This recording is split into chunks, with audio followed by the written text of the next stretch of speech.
on, lady. I have the yield sign.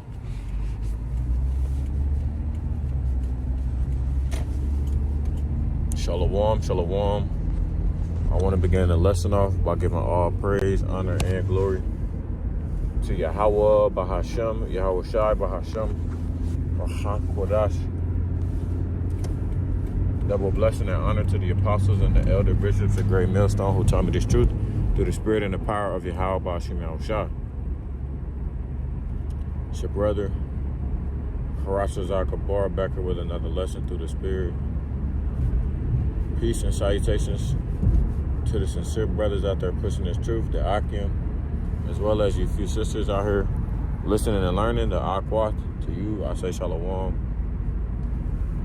In transit right now, of course, and I'm going to do another lesson later on tonight, Lord willing, because I wasn't able to make one yesterday. I had a lot of stuff going on trying to get back home. I made it back home safely though. The water help. I should be on shot for that.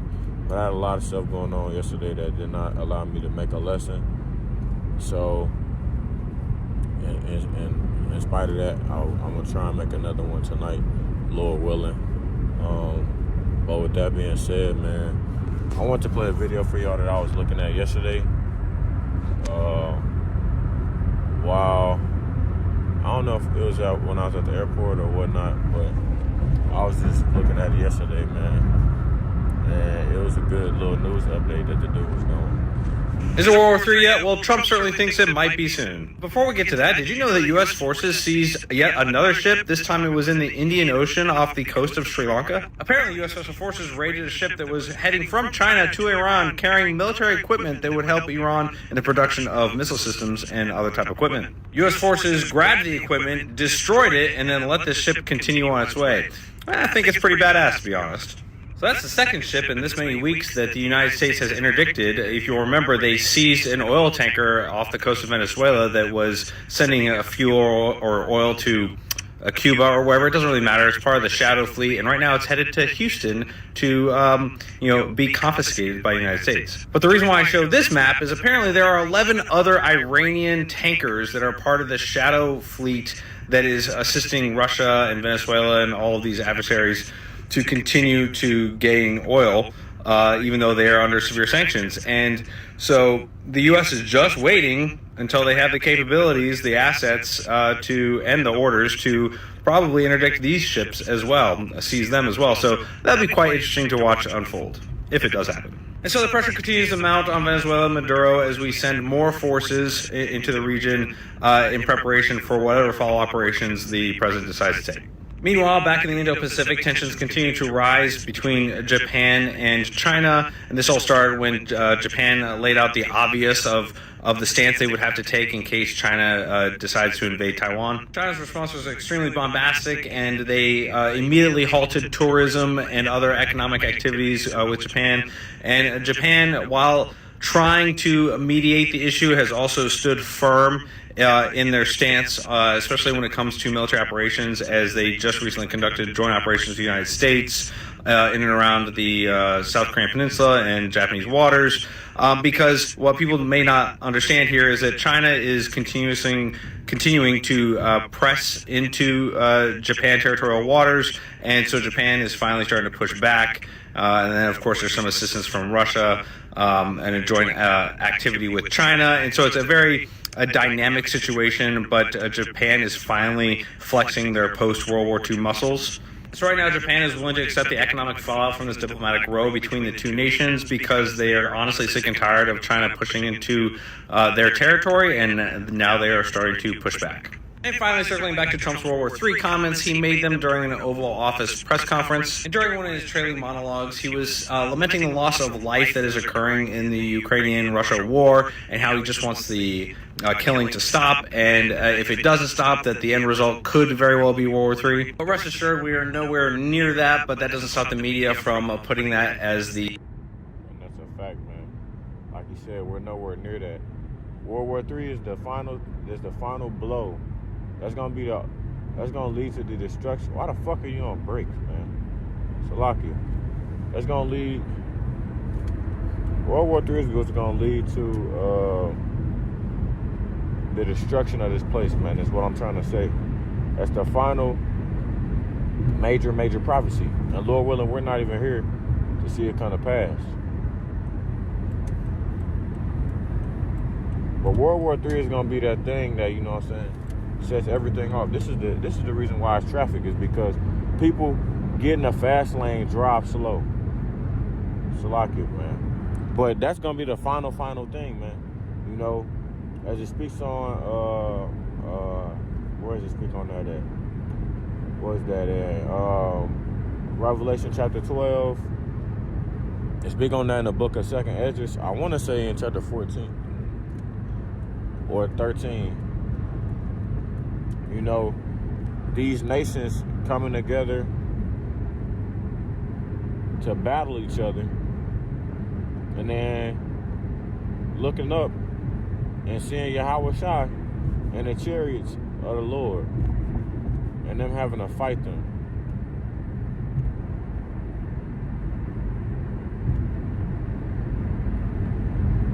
The Lord's gonna put the spirit on these boys to come up against the mighty power, right? Yahweh Shai. And they're gonna be sorely punished.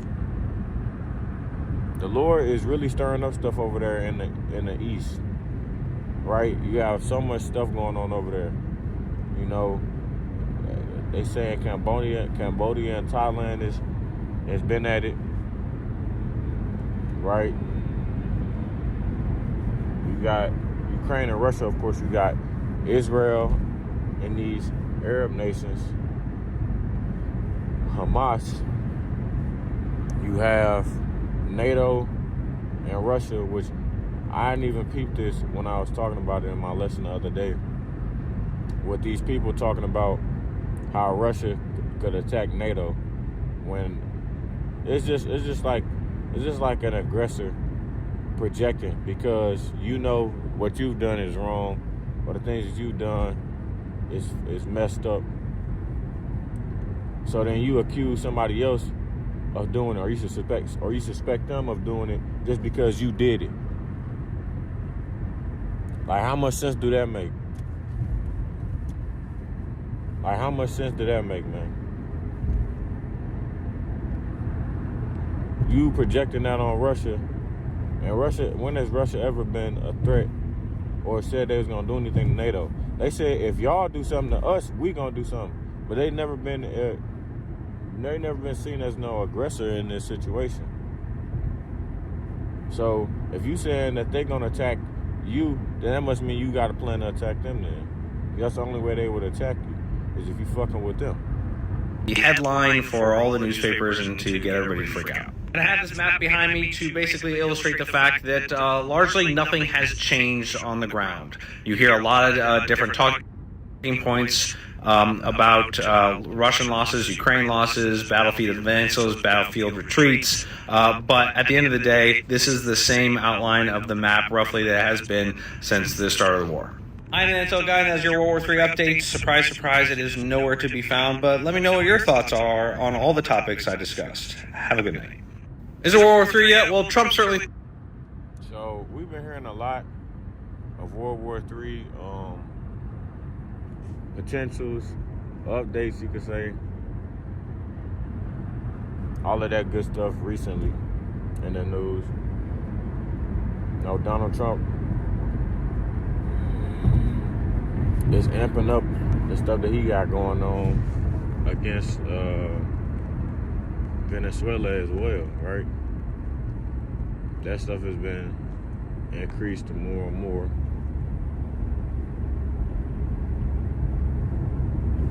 So, like I always say, man, it's a matter of time. But you can't sit up here and tell me that the things that's going on in real life don't match up with the stuff that go on in the scriptures. You can't tell me that. It's clear as day, man. You know what I'm saying? Look at the book of Luke 21. There will be wars, you know what I'm saying, and rumors of wars. Wars and rumors of wars. There will be earthquakes in diverse places. Like I was saying, man, big mega earthquakes. The Lord is sending big mega earthquakes over to Japan. Mega quakes, 7.5, 7.6. All of that good stuff.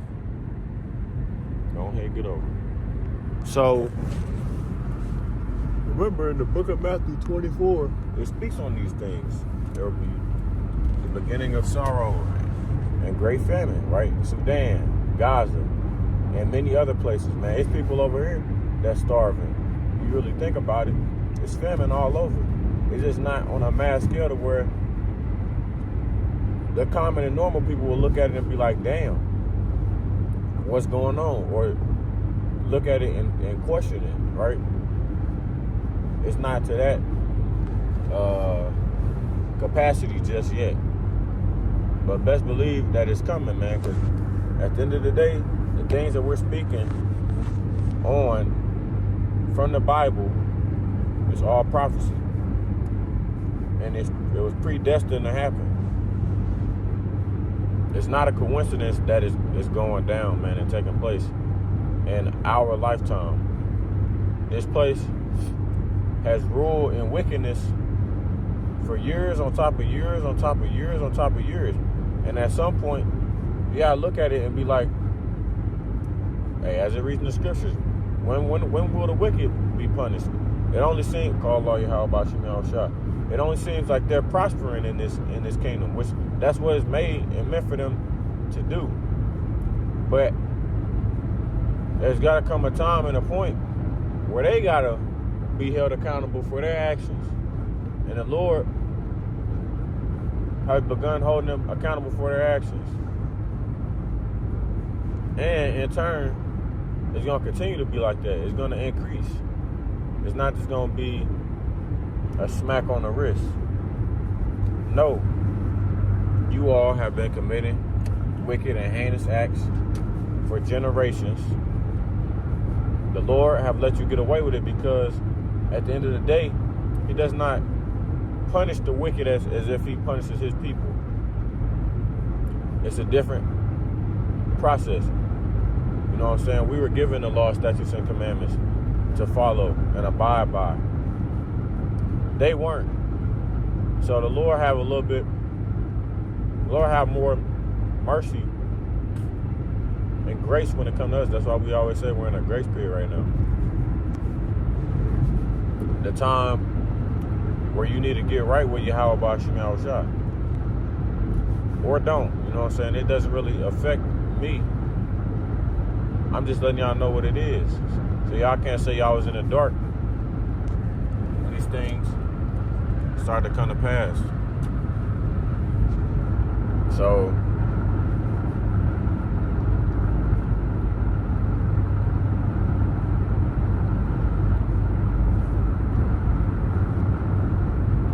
at the end of the day, man, you know what I'm saying? It's like I always say, these days that we're coming upon, man, it's a lot. God damn. The more and more we go on,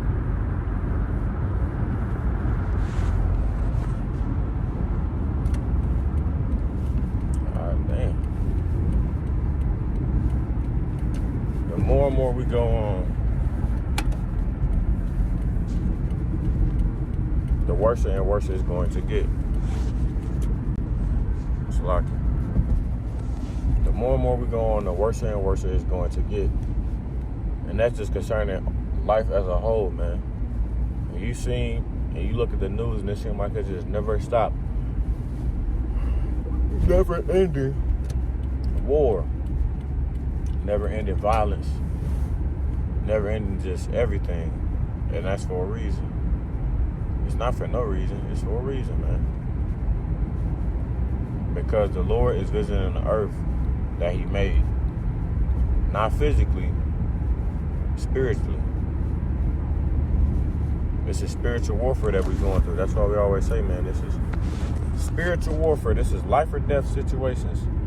Right? And our people, Jacob, like to play around with it as if it's a joke.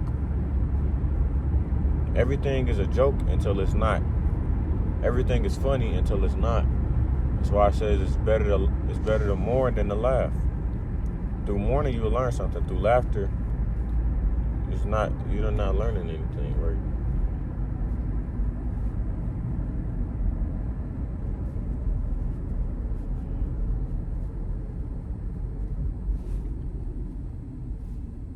So these things that we saying, whether you hear or whether you forbear, man, the Trump is being sound. And if you either on the ship with us or you're not, right? Either on this ship or you're not, man. It's just as simple as that. Either with us or against us. And very soon, like we say, man, very soon we're gonna see. You know. Very soon we're gonna see what the outcome is of the things that we've been speaking and these prophecies that we've been telling y'all.